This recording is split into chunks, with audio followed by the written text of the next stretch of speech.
Hi, I'm Michael Pepe, a partner at Saxe, Doernberger and Vita. Welcome back to our video series on insurance coverage law for real estate owners and developers. In this video, Janie Reilly Eddy will discuss the basics of commercial property insurance. Hello, my name is Janie Eddy and I'm a coverage attorney at Saxe, Doernberger and Vita. Today we're going to be going through a commercial property checklist, things that every commercial property owner and developer should be thinking about prior to placing their policy. It should go without saying, but maintaining appropriate insurance is essential to the financial health of any business, big or small. A catastrophic event or loss can cause irreparable harm to even the most well-managed business. That's why understanding your potential exposure and identifying the types of insurance that you need to properly manage that risk is essential to your bottom line as well as your peace of mind. The first place to start, what type of coverage do you need?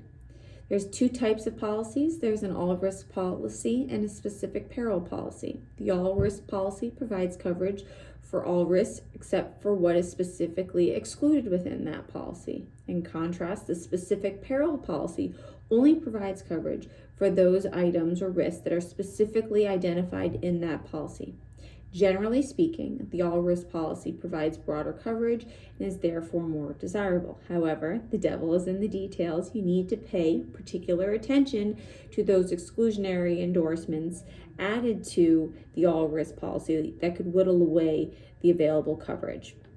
Again, the type of commercial development or property that you have will determine what is appropriate for you.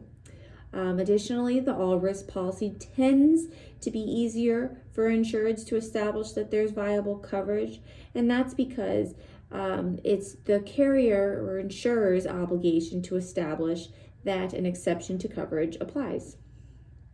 The next and most apparent consideration is insuring that commercial property.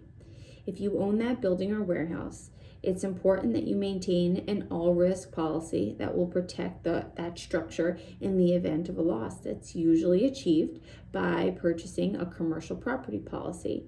Commercial property policies are marketed as protecting a business's properties and business contents in the event of a loss. However, there are always exclusions. For example, commercial property policies don't usually protect against events like floods, earthquakes, sewage backups. They also don't typically provide coverage for equipment breaks.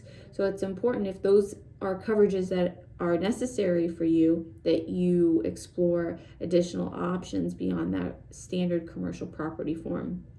Additionally, it's very important to properly insure the amount that it would take to repair that structure in the event of a loss. Undervaluing your property is probably one of the most common mistakes that people make when they are building their insurance policies. Market value or purchase price should not be used. You also need to consider properly insuring your business property. Business property includes anything your company owns in terms of its contents. Typically, this means equipment, fixtures, furniture, merchandise, inventory, computers. What's important is that you have enough insurance that would cover everything that's physically in your location. Again, many businesses underestimate the value of their property. The best way to combat this would be to make a list of everything that is physically on your premises and put an evaluation for replacement costs, if possible, next to each of those categories to make sure you have enough insurance. The final checklist consideration is equipment breakdown coverage. Typically, your commercial property insurance will not be triggered if your essential equipment breaks down and sustains a loss in and of itself. Your commercial property policy will only be triggered if your equipment breakdown is a result of a covered loss, such as a fire that damages your printing press. That's when your commercial policy would be triggered. Otherwise, if it's just a typical breakdown, you're going to need separate equipment breakdown coverage. Thanks again for watching.